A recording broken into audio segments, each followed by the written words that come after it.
সাজোয়া যান, সামরিক helicopter, submarine নিয়ে পোল্যান্ড লাগোয়া সীমান্তবর্তী এলাকায় চলছে রাশিয়া বেলারুশের যৌথ সামরিক মহড়া। জল, স্থল ও আকাশ সীমায় শত্রুকে মাত দিতে শুক্রবার জাপাত 2025 নামে এ মহড়া চালায় দুই মিত্র দেশ।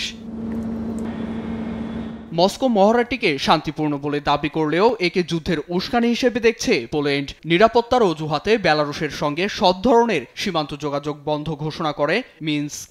মহড়াটিকে আক্রমণাত্মক আখ্যা দিয়ে সীমান্তে সেনাদের সংখ্যা 4 গুণ করে দেশটি, মোতায়েন করে অন্তত 40,000 সামরিক বাহিনী। পরবর্তী নির্দেশনা না পাওয়া পর্যন্ত পোলিশ বেলারুশ সীমান্ত বন্ধ থাকবে। আক্রমণাত্মক সামরিক মহড়া চালিয়ে কৌশলে পোল্যান্ড এবং ইউরোপীয় ইউনিয়নকে হুমকি দিচ্ছে, যা অগ্রহণযোগ্য। মূলত আকাশসীমা লঙ্ঘন করে রাশিয়া পরিকল্পিতভাবে ড্রোন হামলা চালায় বলে দাবি করে আসছে পোল্যান্ড।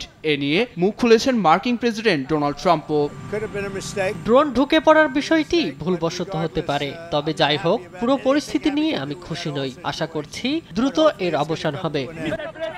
এদিকে পোল্যান্ডের আকাশসীমায় নিরাপত্তা জোরদারে 3টি বিধ্বংসী রাফাল যুদ্ধবিমান পাঠানোর ঘোষণা দিয়েছেন ফরাসি প্রেসিডেন্ট ইমানুয়েল ম্যাক্রো, যা পলিশ আকাশসীমা ও ন্যাটোর পূর্বাঞ্চলীয় সীমান্তের নিরাপত্তায় অবদান রাখবে বলে মত তার।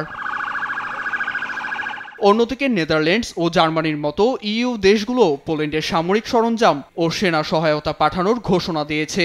এছাড়া শুক্রবার জাতিসংঘ নিরাপত্তা পরিষদের অধিবেশনে রাশিয়ার আগ্রাসন নিয়ে আলোচনার অনুরোধ জানিয়েছে পোল্যান্ড।